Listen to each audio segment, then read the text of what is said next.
بسم الله الرحمن الرحيم الحمد لله رب العالمين والصلاة والسلام على سيدنا محمد وآله وصحبه وأزواجه وذريته أجمعين. اللهم ربنا أرنا الحق حقا وارزقنا اتباعه وأرنا الباطل باطلا وارزقنا اجتنابه. اللهم أرنا حقائق الأشياء كما هي، اللهم أرنا حقائق الأشياء كما هي. اللهم ربنا زدنا علما وعملا وإخلاصا يا رب العالمين. اللهم انصر المسلمين، اللهم انصر من نصر دين محمد صلى الله عليه وسلم وجعلنا منهم، واخذل من خذل دين محمد صلى الله عليه وسلم ولا تجعلنا منهم برحمتك يا أرحم الراحمين. وصلي وسلم على سيدنا محمد وآله وصحبه وأزواجه وذريته أجمعين برحمتك يا أرحم الراحمين. جمہوری عقائد، یہ بات اچھی طرح سمجھ لینی چاہیے کہ آج کے دور میں جمہوری عمل سرمایہ دارانہ نظام زندگی اور طرز حیات میں پیوست ہے۔ یہ ہمیشہ ایسا نہیں تھا۔ مثلاً یہ ہے کہ جمہوری عمل جو ہے یونان میں اس سرمایہ داری سے اس کا اس طرح کا گہرا تعلق نہیں تھا، بلکہ سرمایہ داری جو اس وقت موجود بھی نہیں تھی، اور یہ پیوستگی 12ویں صدی کے اطالوی ساحلی بستیوں سے شروع ہوئی، کیونکہ وہیں جو ہے سرمایہ داری شروع ہوئی، پہلے بڑے بڑے بینک وہیں بنے۔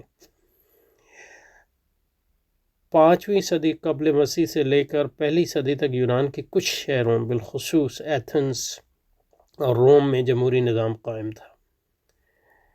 اس کے عقائد و نظریہ دور حاضر کے جمہوری عقائد سے قدر مختلف تھے۔ وہ سرمایہ دارانہ نظام کا حصہ نہیں تھی، لیکن ان قدیم عقائد کا تذکرہ یہاں ضروری نہیں۔ کچھ تفصیل باب 2 میں بیان کی گئی ہے۔ اس سیکشن میں ان کلیدی عقائد کا تجزیہ کریں گے جو دور حاضر کے جمہوری نظام کی بنیاد فراہم کرتے ہیں۔ یہی سرمایہ دارانہ عقائد بھی ہیں، تو اس کا تذکرہ جو ہے دوسری کتاب دروس سرمایہ داری میں بھی ہوا ہے۔ اچھا جی، آزادی اور خود اختیاریت۔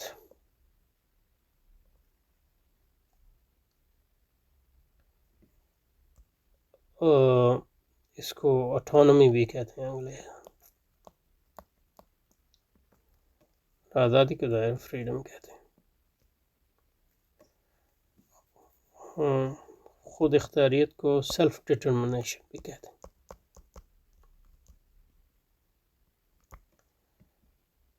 آزادی اور خود اختیاری کا تصور 16ویں اور 17ویں صدی کی پیداوار ہے۔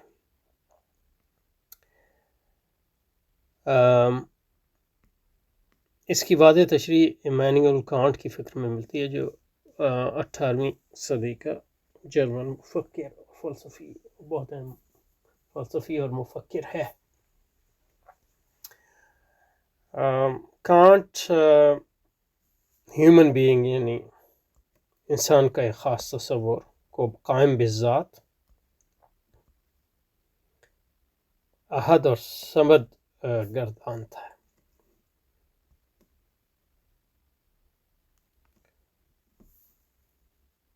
کانٹ کے فکر میں یہ واضح ہے کہ وہ انسان کو خدا کا شریک سمجھتا ہے، لیکن یہ کہ وہ انسان کے وہ کہتا ہے دو پہلو ہیں۔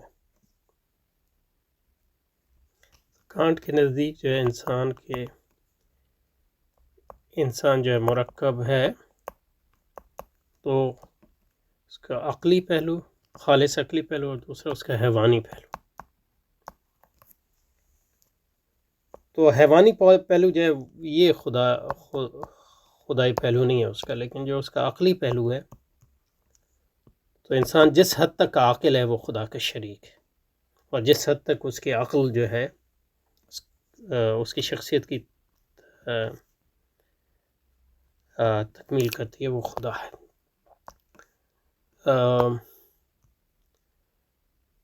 اور اس کا خدا کا جو تصور ہے وہ بھی عقل محض ہی کا ہے، بنیادی طور پہ جو ارسطو سے ہی اخذ کیا، کیونکہ ارسطو کے نزدیک بھی خدا جو ہے عقل محض۔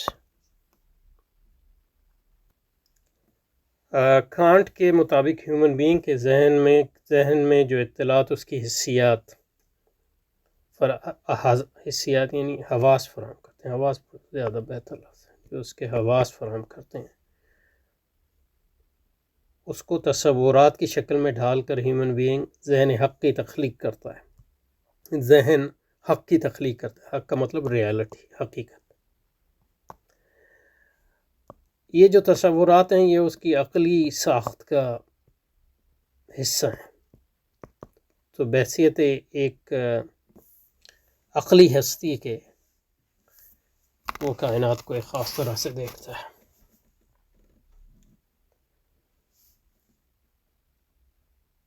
حق کی شناخت کے لیے ہیومن بینگ کسی خارجی ذریعے مثلا وحی کا محتاج نہیں. وحی جو ہے اس کے نزدیک جو ہے وہ عقل کے تابع ہے. انہی معنوں میں ہیومن بینگ کائنات اور اپنی ذات کا خود خالق ہے.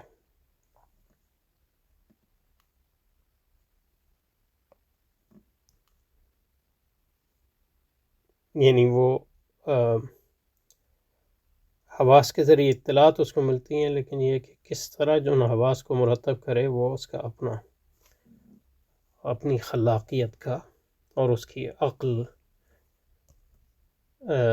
کا ساختہ پرداختہ ہے. اپنی ذات کا خود خالق اور ریشنلٹی اس کو تمتع فی الارض اور نفسانی خواہشات کو پورا کرنے کا معقول ترین طریقہ بتلاتی ہے، یعنی عقل. تو خواہشات جو ہیں وہ ان پر کوئی قدغن نہیں ہے. جو قدغن ہے وہ عقل خود لگاتی ہے، یعنی خود تخلیقی قدغن ہے. اور یہی اس کا مطلب کیٹیگریکل، اس کی اخلاقیات کی بنیاد ہے. کیٹیگوریکل امپیریٹیو جس کو کہتا ہے. ظاہر ہے کہ یہ عقیدہ کفر بوا ہے، واضح کفر ہے. اور ہیومن بینگ انسانی نہیں بلکہ شیطانی انفرادیت ہے، کیونکہ خود مختاری جو ہے ایک شیطانی چیز ہے، ابدیت کا انکار ہے. سرمایہ دارانہ نظام اور اس کی جمہوری تشکیل اسی شیطانی انفرادیت کو مفروض کرتی، فرض کرتی. یہ جب ہم اگلی بار انشاءاللہ چھاپیں گے تو اس میں یہ جواب تبدیلیاں کرنی چاہیے. اور جمہوری عمل اسی شیطانی انفرادیت کے معاشری تفوق کے نتیجے میں اپنا جواز قائم کرتا ہے. کیونکہ جمہوری عمل کی بنیاد جو ہے یہ ہے کہ ہم سب جو ہیں خود مختار ہیں، اور خود مختار افراد کا یہ مجموعہ کس طرح جو ہے ایک معاشرہ تشکیل دے گا، یہ جمہوریت کی بنیاد ہے. یعنی جمہوریت کا بنیادی جو مسئلہ ہے وہ یہ ہے. اگر فرد کو آزاد اور خود مختار تسلیم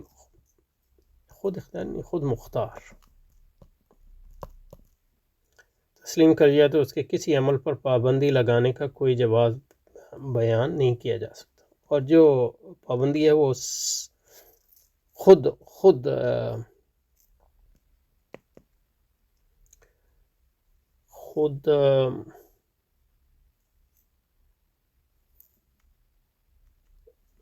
سیلف امپوز جس کو انگریزی میں کہتے ہیں، یعنی انسان خود اپنے آپ پر عائد کرتا ہے جو پابندی بھی ہے، خارج سے وہ عائد نہیں ہو سکتی. مثلا احکام شریعت انہی معنوں میں غیر جائز ہے. جبکہ سرمایہ دارانہ نظام جبری جکڑ بندیوں سے لازماً گھرا.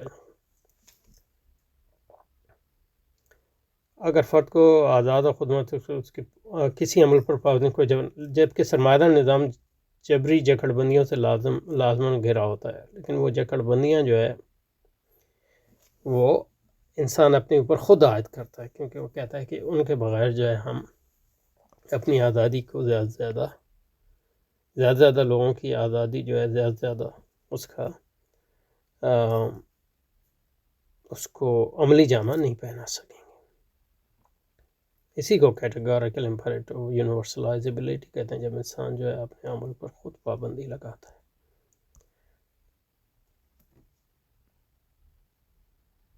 اچھا جی، کانٹ کے مطابق نفس دو حصوں میں تقسیم ہے. ایک اس کا حیوانی نفس ہے اور ایک اس کا عقلی نفس ہے. نفس مطمئنہ کا تصور کانٹ یا کسی دوسرے کے پاس، کیونکہ نفس مطمئنہ کا تصور جو ہے خدا ابدیت پر اطمینان سے نکلتا ہے. نفس ہمارا خواہشات نفسانی کی عمل، لیکن یہ اس کا یعنی ہمارا حیوانی نفس ہے. لیکن بقول کانٹ یہ نفس لوامہ کا کام ہے، یعنی انسان کے انسانی نفس کا کام ہے، یعنی عقلی نفس کا کام کہ یہ فیصلہ کرے کس خواہش کو کس طرح کس حد تک پورا کیا جائے گا۔ جس اصول کی بنیاد پر نفس لوامہ پر یہ فیصلہ کرتا وہ یہ ہے کہ ہر عمل وہ عمل جائز ہے جس کو کرنے سے کسی دوسرے ہیومن بینگ کا یہ حق مجروح نہیں ہوتا کہ وہ جو چاہے کرے۔ اسی کو یعنی عالمگیری اصول کہتے ہیں۔ یعنی خود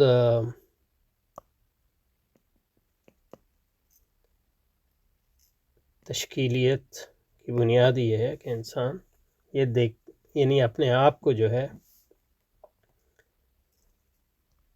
انسان کل سمجھ کر فیصلہ کرے، تو ظاہر ہے وہ ایسے فیصلے پھر نہیں کرے گا جو کسی دوسرے انسان کے اسی حق کو جو اپنی طرف منسوب کرتا ہے مجروح کرتے ہیں۔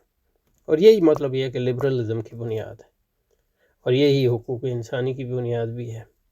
اسی اصول کے مطابق کوئی عمل یہ شے بذات خود نہ خیر ہے نہ شر ہے، جو چیز اس کو خیر بنا وہ محض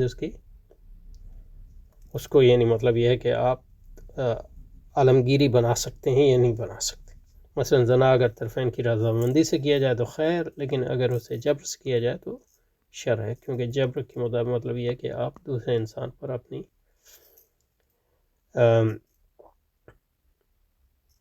ول یا اپنا ارادہ مسلط کر رہے ہیں جو غلط ہے، یعنی اس دوسرے انسان کی توہین ہے۔ اسی بنیاد پر اقوام نے زنا برضا کو ہیومن رائٹس قرار دے دیا۔ رابرٹ نادنگ نے اسی اصول کی بنیاد پر سرمایہ دارانہ ملکیت کا جواز فراہم کیا ہے، کیونکہ سرمایہ دارانہ ملکیت کا تصور یہ ہے کہ برضا اس سے یہ نتیجہ نکالا ہے کہ سرمایہ دارانہ قانون کی پامالی کرنے والے مقید اپنی آزادی سے محروم نہیں کیے جاتے۔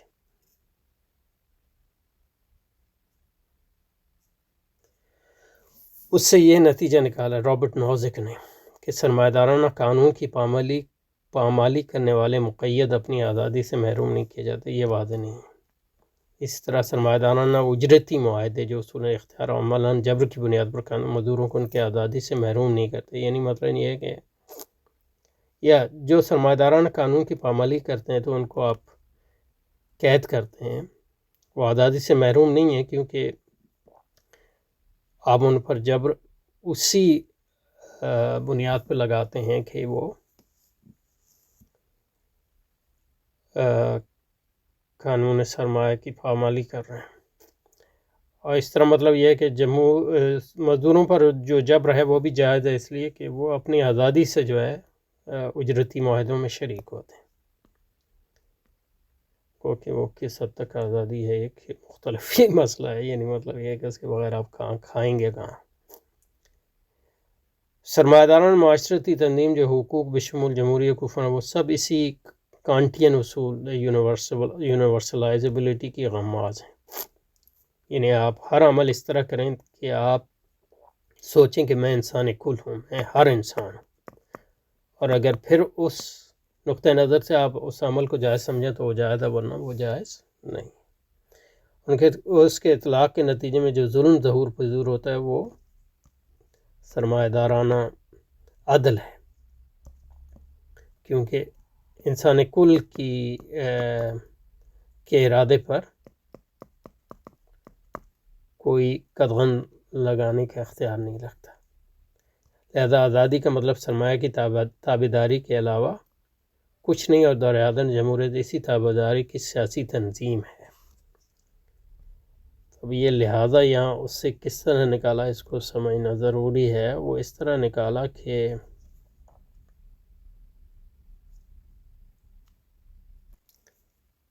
لہذا آزادی کا مطلب کیا ہے کہ انسان کی جو عقل ہے، جو اس کا نفس لوامہ ہے،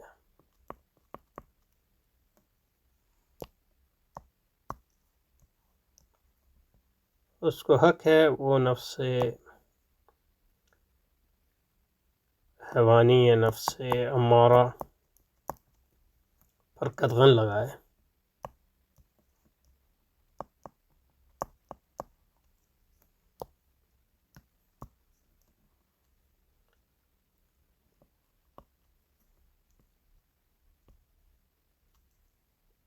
اس طور کہ وہ قدغن جو ہے وہ یا تو وہ خود اپنے آپ پہ لگائے، یعنی میں یا یہ کہ وہ عمومی اگر قانون بنا رہے ہیں تو اس طرح لگائیں کہ آپ اس سوچیں کہ انسان کل اپنے نفس پہ قدغن لگائے گا کہ نہیں۔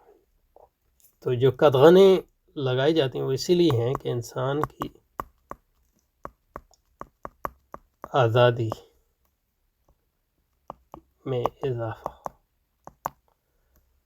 تو جبر کی بنیاد جو ہے آزادی ہے، ان معنی کہ یہ جبر نہیں ہوگا تو ہم زیادہ سے زیادہ آزاد نہیں ہو سکتے۔ مثلا یہ کہ ہماری جو نفسانی خواہشات ہیں ان کے پورا کرنے کے لیے اور ہماری جو آزادی ہے اس کو عملی جامع بنانے کے لیے مثلا یہ کہ وسائل کی ضرورت ہے، اور وسائل اکٹھے کرنے کے لیے جو ہے جبر ضروری ہے، اور وہ جبر اگر سب لوگ جو ہیں اس جبر پر متفق ہیں، یعنی سرمایہ داری پر ایمان لاتے ہیں، تو وہ جبر جائز ہے، کیونکہ اس جبر کا مقصد جو ہے بنیادی طور پہ آزادی میں اضافہ ہے۔ تو یہی ہے، لہذا آزادی مطلب سرمایہ دار۔ تو اس لیے اگر آپ آزاد رہنا چاہتے ہیں تو سرمایہ داری کے غلام بنے، کیونکہ اس کے بغیر آپ حقیقت میں آزاد کبھی نہیں ہوں۔ یہ اس کے پیچھے جو منطق ہے یہ۔ اچھا جی، تو یہ ہے لہذا آزادی کا مطلب سرمایہ دار کی سرمایہ یعنی سرمایہ داری کی تابع داری کے علاوہ کچھ نہیں، اور دور حاضر میں جمہوریت اسی تابع داری کی سیاسی تنظیم کا نام ہے۔ جمہوریت کے ذریعے جو ہے سرمایہ داری کو نافذ کیا جاتا ہے۔ اچھا جی، یہاں رکتے ہیں انشاءاللہ، تو اگلی بار جو ہے یہاں سے شروع کریں سرمایہ دارانہ عدل۔ سبحانک اللہم وبحمدک، نشہد ان لا الہ الا انت، نستغفرک ونتوب الیک، صلی اللہ تعالی علی خیر خلقہ محمد وآلہ وصحبہ وازواجہ وذریتہ اجمعین برحمتک یا